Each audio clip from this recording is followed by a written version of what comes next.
ആരെയും വിസ്മയിപ്പിക്കുന്ന ഒരു ചരിത്രത്തിന്റെ ഉടമ.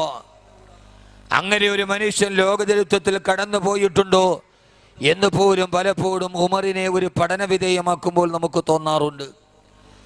മക്കയിലെ ചിരപുരാതനമായ ചരിത്രപ്രസിദ്ധമായ ലജ്നാൻ പർവ്വതത്തിന്റെ താഴ്ഭാഗത്തുകൂടി ഒരു കൈയിൽ ഒട്ടകത്തിന്റെ കടിഞ്ഞാണും പിടിച്ചു മറുകൈയിൽ ചാട്ടവാറും പിടിച്ച് പ്രാകൃത വേഷധാരിയായ കീറിപ്പറഞ്ഞ വസ്ത്രം ധരിച്ച വിശന്നൊട്ടിയ വയറുമായി തൻ്റെ മുമ്പിൽ നടന്നു പോകുന്ന ഒട്ടകക്കൂട്ടങ്ങളുടെ ഒട്ടിയ വയറിലേക്ക് ഭീതിയോടെ നോക്കി ലജ്നാൻ പർവ്വതത്തിന്റെ താഴ്ഭാഗത്തുകൂടി 1500 വർഷങ്ങൾക്ക് മുമ്പ് ഒരു ചാട്ടവാറ് കൊണ്ട് തൻ്റെ മുമ്പിലൂടെ പോകുന്ന ഒട്ടകക്കൂട്ടങ്ങളെ തെളിച്ചുകൊണ്ട് നടന്നു പോകുന്ന കീറിപ്പറഞ്ഞ വസ്ത്രം ധരിച്ച പ്രാകൃത വേഷധാരിയായ ഭീതിയോടെ വിശന്നൊട്ടിയ ഒട്ടകത്തിന്റെ വയറിലേക്ക് നോക്കുന്ന ഒരു ഇടയ ചെറുക്കൻ.